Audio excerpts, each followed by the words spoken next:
Welcome to Rewrite Rising, podcast where you can rewrite your health journey and rise above your past. I'm Drew, sharing Mindset Mondays to ground and guide you, thriving Thursdays to cut through the noise and bring clarity to nutrition. If you find these conversations helpful or think someone else would enjoy them too, make sure that you are subscribed. Whether you're tuning into YouTube, Spotify, Apple Podcasts, or anywhere else, feel free to share them along the way. All right, let's get into today's episode. Hello, and today we are going to talk about the all or nothing trap. Why balance beats extremes. So in this podcast episode, we're going to explore how all or nothing mindset can sabotage your health goals, particularly when it comes to eating, and why it's perfectly okay to embrace flexibility and to let go of the pressure to be perfect. So how we talk about understanding this all or nothing trap, right? So the all or nothing mindset is also known as black and white thinking or dichotomous thinking. It's actually a common cognitive distortion. It's a pattern of thought where you view scenarios from the opposite ends of the spectrum. You're seeing things that are either good or bad, either or, with no real middle ground. And actually, this type of thinking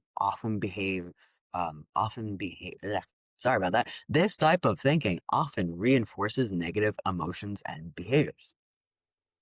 So, for example, when it comes to dieting and health, the mindset often manifests as something like this, right? If I don't get all A's on my exam, I'm a failure and I'll never amount to anything, never get to college, blah, blah, blah. So then when I don't stick to my diet, I quit, I binge, or I'm going to never get healthy again, or I'm going to always gain weight. Like, I can never have unhealthy foods again. Otherwise, I'm considered cheating. I gave into that cookie today, so I might as well blow my whole diet. Might as well just give up entirely. I'm bad if I have bad foods. That's a lot of shame, people. And we already talked about shame. Don't shame yourself when you're learning to heal yourself and when you're learning to actually get into a better nutritionist pattern. Because this thinking leads people to believe that they must eat a certain way to be healthy or good. So it creates really like strict and flexible food rules, such as giving up sugar or avoiding favorite foods entirely. Now, don't get me wrong. I actually am one of those people that avoids refined sugar. I do. It helps me and it's helped my ADHD, and that's my journey. Not everybody's journey is the same. Okay. So when they get to the mindset of either all in or all out or this all enough for behavior, it's not even just really about food. And so it's also about culture, because people will see if you messed up once, then they're like, I can't believe you did that. You're on a diet. And then they make you feel bad because they're shaming you. Okay. It's also about the observed in our other health contexts, like chronic fatigue syndrome, where individuals might overexert themselves on good days to catch up and leading to a boom and bust on bad days and patterns of worsening fatigue. Similarly, this behavior and catastrophic thinking fatigue can actually predict IBS, inflammatory bowel syndrome. So fun fact about me, I do suffer from some IBS issues, even though I am on a plant-based diet. It has gotten better, but when I'm overstressed and I'm going into this really chaotic, all or nothing type of feeling or mindset, my stomach hurts and I gotta go run to the bathroom. It happens. So why all or nothing approach harms your health goals? It's rigid. First of all, it is. While seemingly well intentioned, it often actually leads to negative outcomes. It's like picturing yourself starting on a diet perfectly and then eating one piece of cake and feeling like you failed or ruined everything, leading you to abandon all healthy habits entirely. That's not the goal. So the harmful effects, again, include guilt and shame. So you might feel an immense amount of guilt and shame after eating something off plan or bad, which can be detrimental for self efficacy and motivation. Shame thrives when it's actually unnoticed and causes a lot more chaos. So then there's also something called restriction binge cycles, aka yo-yo dieting. Yes, like a yo-yo, up and down. All or nothing thinking is common case with yo-yo dieting, where individuals swing between a strict diet and eating with abandon. This cycle often makes people believe that they failed one diet and they need to set like kind of like a new set of rules in order to succeed. It's extremely bad for your system as well because then your body's not really balanced. Then there's the negative psychological impacts. This mindset is linked to lower self-esteem, difficulty finding the middle ground, solutions cause anxiety, and severe depression. It also can make you feel less resilient in the face of hardships. So if you find more middle ground and say you had a bad day, instead of going like, so you got laid off. Everybody thinks getting laid off these days, right? So you got laid off instead of thinking like the layoff is going to completely ruin your life and you're never going to have anything for you ever. Like that's like an all or nothing mindset. Where the fact is unfortunately things are happening, but you will survive this and you will get through it and you will have a support system. All of that things you find the middle ground. Yes, I got laid off, but it doesn't mean I'm incompetent. It means that company's going through something. It's like finding the pieces that keep you together. Okay. Because research even suggests that individuals with rigid dietary methods are more likely to report symptoms of eating disorders and excessive concern with body size and shape. I just really want to put this out there. Everybody's body is different and everybody's body is beautiful. Our genetics really do play a role and we have to understand that. And you should stop shaming yourself when it comes to your body. Okay. So with metabolic implications happens with yo-yo dieting isn't just mentally tough. It can negatively impact your metabolism, right? So significant caloric restriction and frequent weight fluctuations can make it harder to actually lose weight and easier to regain it. That's why sometimes people tend to gain the weight back and then some when they quit a diet. It tells your body it's in an unsafe or uncertain state, which will increase your overall stress levels. And this can make it progressively harder to lose weight, same amount of weight, or even less weight over time. So there's also this like loss of control. Dieters often experience powerful urges and preoccupation with food, leading to feelings of being like, around certain foods, like a cookie. Oh, I can't help myself. An attempting thought process, described as I may as well have hanged for a sheep as a lamb. I have no idea what that means, but it's like bullying. It's in this article. It's kind of weird, but it's like kind of like leading to consumption over the entire packet of biscuits. Like instead of just eating one cookie, you eat the whole pack of fucking Oreos. You know, that's kind of what it means. I think that's the best way I was able to describe it when I was reading the article. Um, so it's about so how do we break free, right? Embrace the balance. Because the good news is that what has been learned can be unlearned or well, technically, let's not even say unlearned, rewired something different, right? So breaking free from all of nothing trap means embracing the balance, being flexible, and consistency over perfection, right? So recognize and challenge your thoughts. And the first step is to become aware of when all of nothing thoughts appear in your life. Now, I honestly have struggled with this a lot. I have very much been an all or nothing person for most of my life. Is kind of unfortunately how I was raised. I kind of dealt with some abusive stuff growing up, and that kind of messed with my brain. And I had to rewire everything. It's like I had to understand that just because my dad or my stepmom had a bad day doesn't mean my life was ruined. Type of situation. And learning that and growing up that and taking that into me, like I'm understanding I had a bad day doesn't mean my life is ruined. So it's like recognizing and challenging the thoughts. Become aware of the all or nothing thoughts, right? They appear in your life, ask yourself, are these thoughts accurate? Is there wiggle room in this viewpoint? Can you identify these thoughts and noticing if you're setting yourself up with these rigid rules, labeling foods as good or bad? I mean, that's also another thing too. Or are you frequently using the absolute term as like never, always, nothing?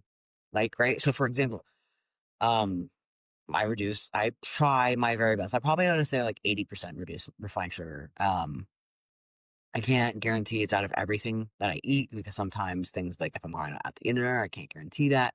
So I have to acknowledge that that is okay and be kind of down to earth with it in a sense of I can't control what everybody else puts in their food, but I control what I put in my food from home. So it's okay if like 80% of my life from my diet which diet, again, we understand what I talked about previously. Diet doesn't mean like a restrictive diet, it means literally just what you eat, is under my control as much as possible. And 20%, it's not, things just happen. And it always is pretty helpful. Look for shades of gray. And I'm not talking 50 shades of gray. I'm talking about like different things, like practice the and statements. Instead of seeing things as a binary, actively looking for alternative views um, and middle ground will help you. So try reframing a thought by saying and allowing two things to be true at once. Eating this way is the only way I can be healthy. Okay, so try saying, I've learned eating this way is the way to be healthy, and I know that health promoting behaviors look different for everyone. See how I took only out, by the way, because everybody's body, microbiome, where they live from, et cetera, is all different. It's going to help actually widen your viewpoint. And then I put the and in there saying, and I know that health promoting behaviors look different for everyone. I'm gonna ingrain that. Ditch the good versus bad. I can't stand it. Um, take those out of your vocabulary. So food normally is just food, especially if you're doing like a whole food plant-based diet or just a whole food diet in general.